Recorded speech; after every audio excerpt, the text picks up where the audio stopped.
ரிஷபராசி அன்பர்களே, நீ நிறைய அலைச்சல்கள் இருக்குங்க. இங்கேயும் அங்கேயும் இங்கேயும் அங்கேயும் அப்பா அப்பா அப்பா அப்பா எத்தனை வேலை, என்ன வேலை. இன்றைக்கி பாரு, ஓவர் டைமுக்கு மேலே டயத்தில் வேலை செஞ்சுட்டு இருக்கேன். நான் பாட்டுக்கு சிவனேன்னு இருக்கலாம், ஆனால் எனக்கு என்னமோ தெரியல, இது எனக்கு விடவும் மனசில்லை, இருக்கவும் மனசில்லை.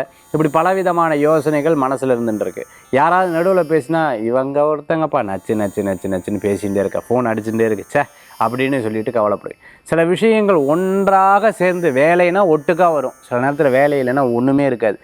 இதுதான் என்னென்னு ஃப்ரீயாக இருக்கும்போது தெரியல, இப்போது எல்லா வேலை இருக்கும்போது தான் அது ஒரு கவலையாக இருக்குங்கிற மாதிரி அப்பப்போ மனதில் தோணக்கூடியதாக இருந்து கொண்டிருக்கும். பிரயாணங்கள் வெற்றி பெறும், பேச்சு வெற்றி பெறும், சில சூழ்நிலைகள் உங்களுக்கு சாதகமாக அமையும். அப்போதைக்கு பாதகம் மாதிரி தெரியும், பட் சாதகமாக அமையக்கூடிய வாய்ப்புகள் ஏற்படுத்தி கொடுக்கும். இப்படியே அப்பப்போ யோசிச்சு பார்ப்பேன், ஃபினான்ஷியலாக நம்ம ஏன் இன்னும் டெவலப் ஆகுது, இந்த விஷயங்கள். யாராவது பெரிய ஆட்களை பார்த்தா சில டைம் பார்த்துட்டேன்னா நம்மளும் இந்த மாதிரி ஜெயிக்கணும் அப்படிங்கிற ஒரு எண்ணங்களை மனதில் தோன்றக்கூடியதாக இருந்து கொண்டிருக்கும். தெரியாத பிரச்சனை, தெரியாத விஷயத்தில் இன்னொருத்தரை சப்போர்ட் பண்ணுறதை தவிர்த்துக்கிறது நல்லது. ஏன்னா கடைசியில் உங்கள் நபர்கிட்டே ப்ராப்ளம் இருக்கலாம். ரொம்ப ரொம்ப ரொம்ப கவனமாக இருக்க வேண்டும்.